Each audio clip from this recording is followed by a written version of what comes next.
We just had it, so that's Okay, let's see what happens. Let's see what if happens. it plays it. I mean, it's shown on the timeline.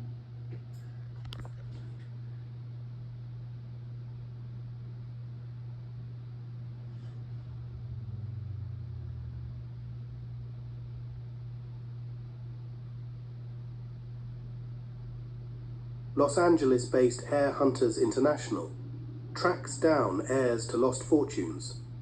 Shah Mansukhani and John Hilbert are Heir Hunters International, and together they have found thousands of heirs entitled to billions in unclaimed inheritances. The life and death of Mario Mueller is one such case. We first started working on the Mario Mueller case in the spring of 2006. We regularly look at Treasury lists, and on a Treasury list provided by the Louisiana State Treasury of unclaimed property, we found an account of approximately $300,000 in the name of Mario Mueller. Now, the amount is significant because we have to recoup our time, effort, and expenses on a case, and we have to risk that. Sometimes we don't find the heirs, or the heirs won't cooperate. But in this case, we thought with that kind of amount, if we find either Mario or Mario's heirs, if he's deceased, we'll have a nice big payday. So what we decided to do was go ahead and begin our protocols, our research protocols, in an effort to find, one, if Mario is alive, or two, if Mario is deceased, then we would find his heirs, and successfully we would have a big payday, and that's what we were looking for. So what we began to do is research all the facts we could about Mario and look at various resources. One of the places we initially looked was the newspaper. One, from the newspaper, we found out that Mario made his living as a chef. He was a very respected chef. He was the executive chef of the Roosevelt Hotel, and at the time of his death, he was the executive chef of Broussard's in the French Quarter. We also found that he did not have an obituary in the Times-Picayune, the local newspaper, the newspaper of record for New Orleans. Tragically, we also found that Mario had been murdered. Mario was murdered July 1st, 1989 in Metairie, Louisiana, a suburb of New Orleans. We found that Mario had been murdered July 1st, 1989 in his apartment in Metairie, Louisiana, a suburb of New Orleans. Now, because he had been murdered, it was a criminal act, so we also looked into the criminal files. The biggest break we had was when we received Mario's application for a Social Security number in January of 1967. That is known in our circles as an SS5 application. It's important, and you'll see why. It was important because in it, Mario, in his own hands, lists his date and place of birth along with his parents. From that, we found that Mario was foreign born. He was born in Lucerne, Switzerland. And his birth date, Mario's birth date, was July 1st, 1934. And his parents were Lydia and Otto Mueller. Now, tragically, that date, July 1st, 1934, unfortunately matches July 1st, 1989, the date of Mario's murder. So he was killed on his birthday. So we continued our research, and it took about 4 months to complete the American branch of the research. But from it, we concluded that Mario had never married when he was in the United States. We concluded that Mario had never married in the United States. We concluded that Mario never married when he was in the United States. We didn't find a divorce record. We didn't find a marriage record. He didn't have children, and he did not adopt any children. No, I know. So one of the perks of being an heir hunter is you do get to do one of the perks for Mario's benefit. That's all right.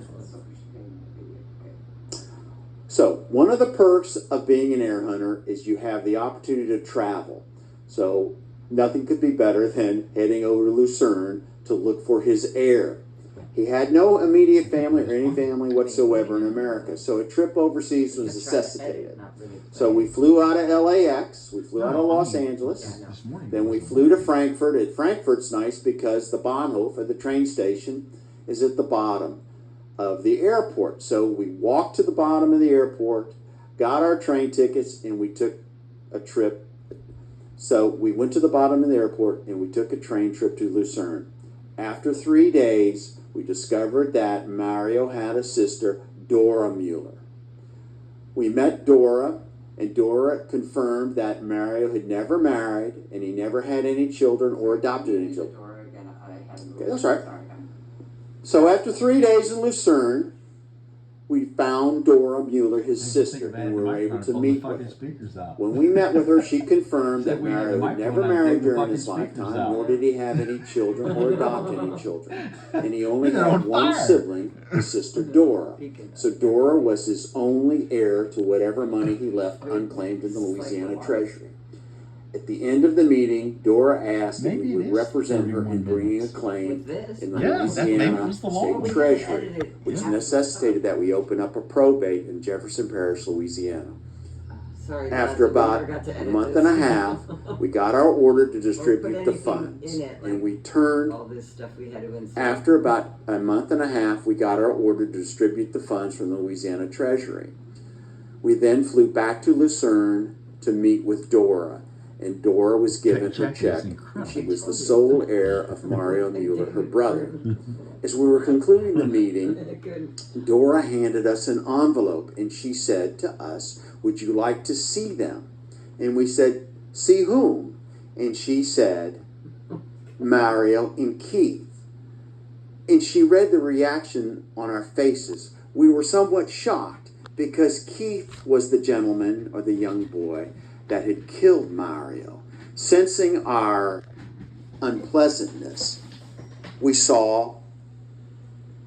sensing our discomfort, she said, Mario was a terrific man, and he got great joy in sharing his time and his money with other people. And I'm sorry that he's gone. I'm sorry that he's gone. The photo showed Mario with a young man in a boat fishing. To us, it appeared to be the Louisiana Wrigley's, South Louisiana.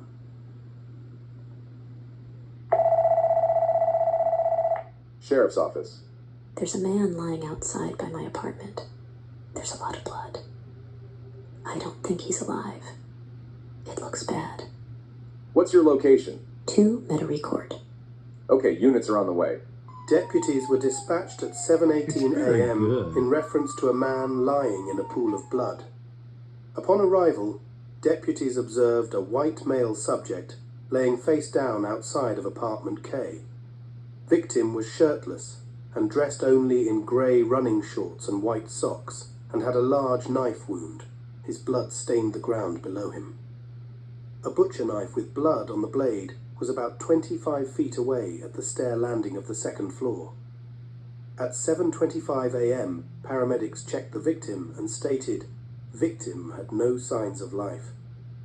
The door to apartment K was wide open. Deputies entered and observed blood smears on the wall and blood stains on the carpet near the doorway. The next-door neighbour in apartment L, who called police when she spotted the victim, stated she did hear a disturbance at 3 a.m, but did not go outside. A downstairs neighbour also heard a disturbance, but did not see anything at the time. She stated that she believed the victim had 2 gay lovers. A July 2nd, 1989 article in the New Orleans newspaper, the Times-Picayune, reported, a 50-year-old man was fatally stabbed early Saturday in his apartment at No. 2 Metairie Court, the Jefferson Parish Sheriff's Office reported. The man's identity was being withheld until his relatives are notified. A Sheriff's Office spokesman said the man was stabbed about the head and neck. The death was reported at 7:15 a.m, he said. Neighbours told investigators they heard noises in the apartment early Saturday morning. There were no suspects, and police are searching for leads. Anyone with information about the stabbing should contact the Jefferson Parish Sheriff's Office. 3 weeks after Mario Mueller's tragic death, without any witnesses or usable forensic evidence, homicide detectives had no leads, and the case was quickly going cold, that is, until the morning of July 17th.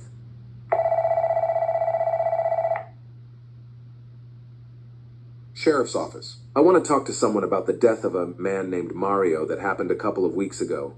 I saw something that might be useful or important. Hold on while I connect you to the homicide detectives. As a result of the tipster's information, homicide detectives identified 2 persons of interest: Keith Johnson, a black male aged 22, and Kenneth Jones, a black male aged 21. Detectives immediately began to search for the men. As reported in the July 21st, 1989 New Orleans Times-Picayune newspaper, Jefferson Parish deputies booked Keith Johnson, 22, of Carlisle, Louisiana, Wednesday, with second-degree murder in the death of a man. Johnson was booked in the stabbing death of Mario Mueller, 54, on July 1st, said a deputy with the Jefferson Parish Sheriff's Office. Apparently, they had an argument in Mueller's apartment, and Johnson stabbed Mueller's several times in the chest, a sheriff's spokesman explained. In reference to the murder that had taken place of your friend, Mario Mueller, let's get started and tell us what happened. Mario picked up Tyrone and Red down there by Channel 4, and he turned around and came back up Rampart, and he seen me, so he stopped, and he told them, "Get out," and he told me, "Come to the car." So I came to the car, and he said, "You coming to my house?" I told him, "Well, I'm with my partner Kenny," and he said, "Well, tell him he can come too, you know." So I told Kenny, "Come on."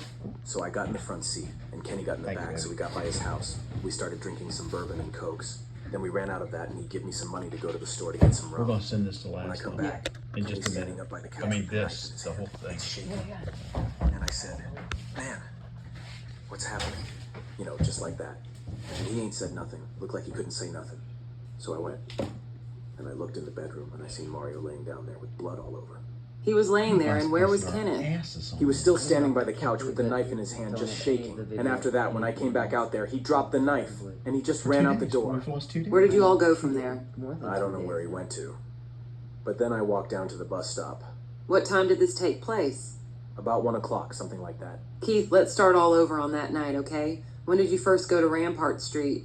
When I first got there, I sat on the side of the railing by Armstrong Park. What happened to Tyrone and Red? He put them out, and he left them at Wolfendale's. Did you go into Wolfendale's?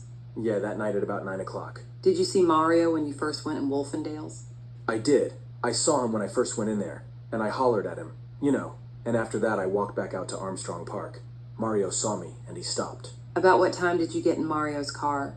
That was before we got ready to go by his house. It was about 9:30. You went to Mario's house? Yes, we got there about 10 o'clock. Was there any blood in the apartment? I didn't see any blood in the apartment. Was anything messed up in the apartment? No, not too much. Where did you go buy the bourbon from? I went right there by this at the little time saver around the corner. Do you remember about what time in the morning that was? It was about 11:30, something like that, when I went to get it. Everything you're telling us right now is the truth? It's the truth. Who killed Mario? Kenneth. Let's start from when you all were out by Wolfendale's and you were with Kenny. Me and Kenny were sitting by Armstrong Park. Mario came out of Wolfendale's. His car was parked down by Channel 4. He got into his car, coming up Rampart. He saw me, and he stopped the car. He said, "Why don't you come by my house and have a couple of drinks?" I said, "Well, all right, but I am with my partner." And he said, "Tell him he can come too." "All right," I said. And I told Kenny, "Come on, we are going to Mario's house." Okay, go on. So we were going up Rampart to Canal to go back to his house. We got by his house, and we went through the door. He said, "Kenneth, sit down and get comfortable." So after that, Mario went into the kitchen, and he went to fix some drinks. He brought me Milwaukee's Best and some rum straight. He gave Kenny a rum and coke. Then after that, he came and sat down and talked to us for a while. He said, "Kenny, I would like to have you." And Kenny said, "You cannot have me for nothing." Okay, how do you mean that he wanted Kenny? He wanted to have a sexual relationship with him. Okay. Then Kenny said, "If you have sexual relationship with me, you have to give me $25. And Mario said, "All right." So after that, we started drinking the booze. Mario then told me to go next door and get a bottle of rum. Okay. I went to the store. It took me about 15 minutes to go to the store and come back. I came back, and Mario and Kenny are up in there fussing about the $25. Mario said, "Well, Kenny, I'm going to give you the $25 when I go to Schwegman's tomorrow morning to make some groceries." But Kenny, he does not understand that. So I said, "Kenny, the man is going to give you $25, just like he said." Man, fuck that, Kenny said. And shit like that. Then Kenny ran into the kitchen. Kenny grabbed a knife, came back out, and started stabbing Mario. Okay, you were there when Kenneth started stabbing Mario? Yes, I was there, and he stabbed him about 4 or 5 times. Okay, then what happened? After that, I was in a trance, and I just ran out the door, and I went down the steps to get on the street to go into the dark area. Kenny was coming down the steps, and we went out through the main highway. Did Mario scream for any kind of help? Yes, he screamed about 3 or 4 times, but nobody came. Where did Kenny get the knife? He got it from the drawer under the sink, right by the sink. Okay, so Kenny went into the kitchen and found the knife in the kitchen. Yes. Where was Kenneth and Mario when Kenneth started stabbing Mario? They were between the bedroom door and the kitchen. When were you at the Time Savers to get more rum? It was about 10:30 or 11:15. All right, you were not there when Mario and Kenneth had sex, is that right? No, I was not there. To your knowledge, was Mario dead when you left, or was he making any sounds? When I looked at him, I think he was dead because he did not say anything. Was there a lot of blood? Blood was all over Mario, and then Kenny must have cut his hand or something because he had blood all over his hands. Did any neighbors come out during this whole time? Not during the time I had left. I did not see anybody. When you left, Mario was still inside in the hallway? He did not come outside, or he was not crawling? No. You were in there the entire time that the stabbing took place, is that correct? Yes. Okay, there was nobody else there except you, Kenneth, and Mario? Yes. There was no stabbing that took place by the front door. It was all in the hallway? Yes. Keith, was there any kind of struggle around the front door? Not that I know of. Okay, how long you figure you and Kenny were up there in Mario's apartment? About 10 to 15 minutes. Basically, this was a one-bedroom apartment? Yes. You did not stab Mario? No.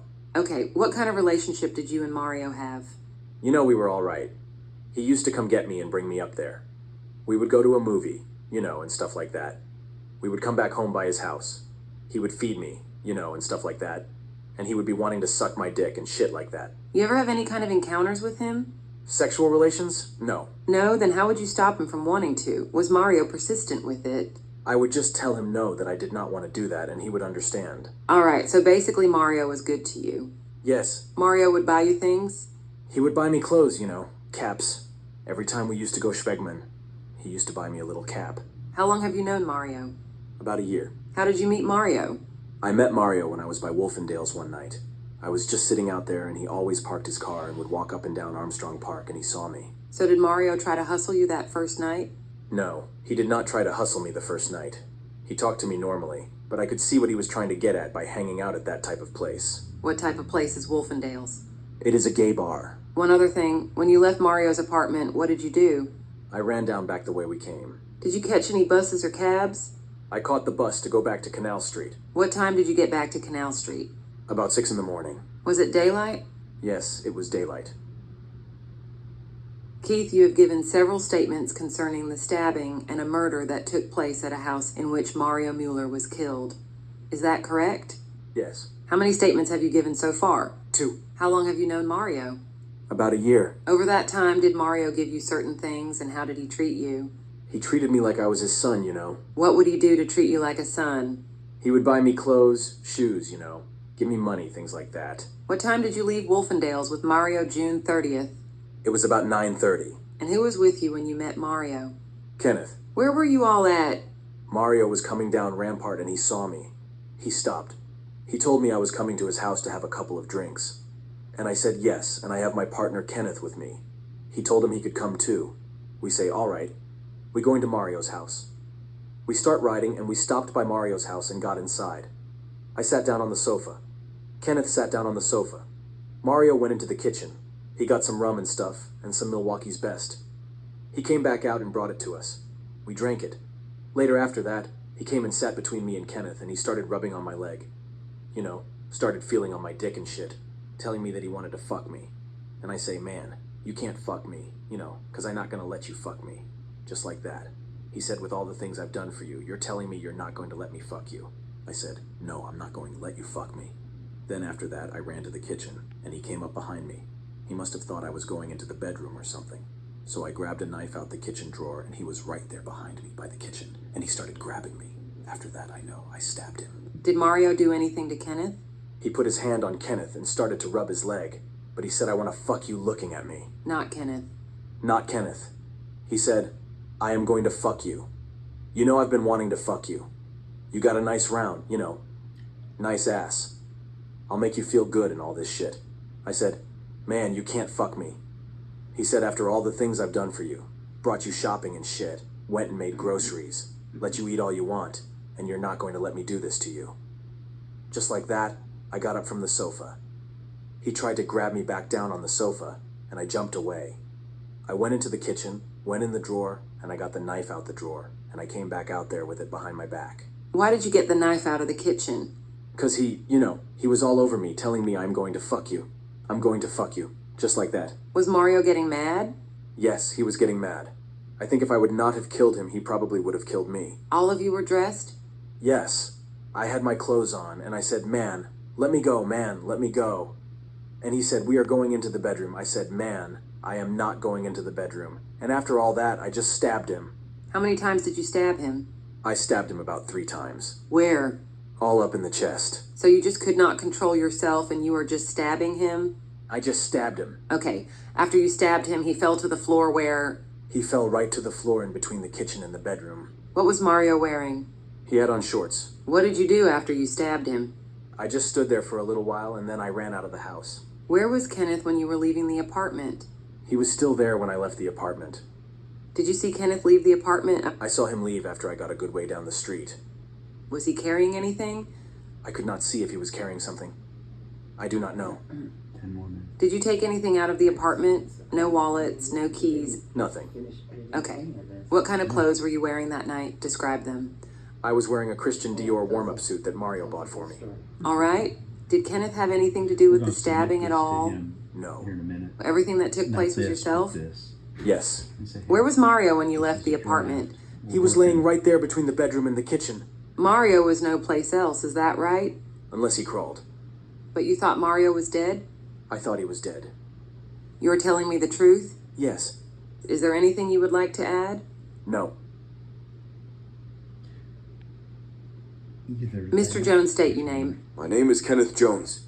Mr. Jones, are you familiar with a subject by the name of Keith Johnson? Yes. How do you know Keith Johnson? I met him just hanging out in front of the club. What club was this? Wolfendale's. Where is Wolfendale's located? Across the street from Armstrong Park on Rampart. How long have you known Keith Jones? Not that long. Can you give me an idea? Days, weeks, months? Maybe a month or something. Where did you first meet him? In front of Wolfendale's. How do you meet him? My other friend introduced me to him. What kind of work do you do? I washed dishes at the Orlands. What do you know about Keith Johnson? I just know he was a cool guy, you know. Just by hanging with him and talking. What kind of place is Wolfendale's? What kind of people go there? Gays. Blacks, whites, or a mixture, or what? A mixture. How long have you been going to Wolfendale's? Maybe 3 months. Okay, do you consider yourself a homosexual? No, Then why do you go to Wolfendale's? because I had a lot of friends that were gay. I just used to hang around and talk to them because it beats hanging on the street. Do you know what you were arrested for at this time? No, I do not. Do you understand that the charge that you are charged with right now is first-degree murder? Yes. Do you also understand that the individual who's also arrested on the same charge is Keith Johnson? Yes. Do you know where Keith Johnson is right now? No. Did I tell you earlier that Keith Johnson is in fact under arrest at the Jefferson Parish Prison? Yes, you did. In reference to the murder that Keith Johnson was involved in, and of what we spoke about, do you have any information at all whatsoever concerning this murder under investigation? No. Do you know who the individual was that was murdered? No. Do you know anything about him? I do not know anything about him at all. All right, what do you know about this man? All I know is that he wore glasses, is in his late 40s, and he was always with Keith. Was he black or white? He was white. Is he gay? Yes. Do you know where he lives or where he comes from? No. I just heard from Keith where he stayed. Have you ever met this individual before? Never spoke to him. I never exchanged names. What was this individual's name? I do not know. He was never introduced to you by Keith? No. Do you know where this man was born or where he was from originally? No. Did he have an accent? I cannot really tell you. I mean, did he talk like an American or did he talk like he was from another country? Like I told you, I never really heard him talk because I never went up to him or was introduced. Do you know what kind of car he drives? Grand Prix. What color? Navy blue. Have you ever been in this car? No. Were you ever in the residence, in his house, or in his apartment? No. To your knowledge, what did Keith know about him? I just know that he was the guy Keith was fooling around with. What do you mean by fooling around with? Well, sexual contact. So Keith and he were involved sexually? Yes. And you stated that you were never in his residence? No.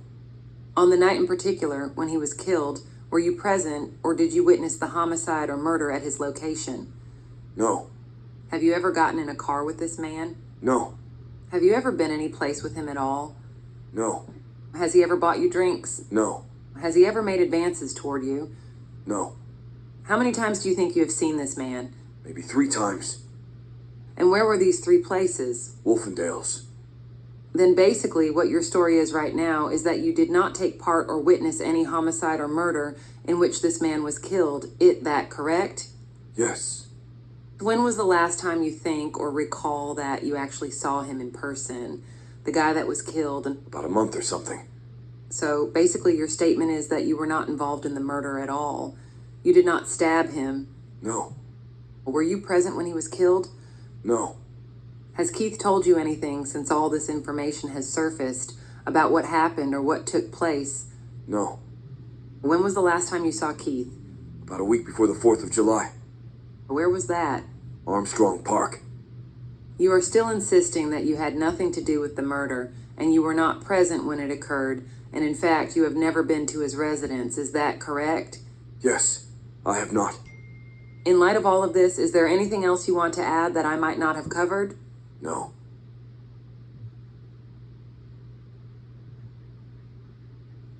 If you would, please state your name. Tony Carr. Where are you employed? Wolfendales. Where is Wolfendales? 834 North Rampart. Okay, Tony. We were discussing Mario Mueller, and you indicated that you know that gentleman. Yes. I'm going to show you a photograph and see if you can identify that as being Mario. Okay, the man on the right, is that Mario? Yes.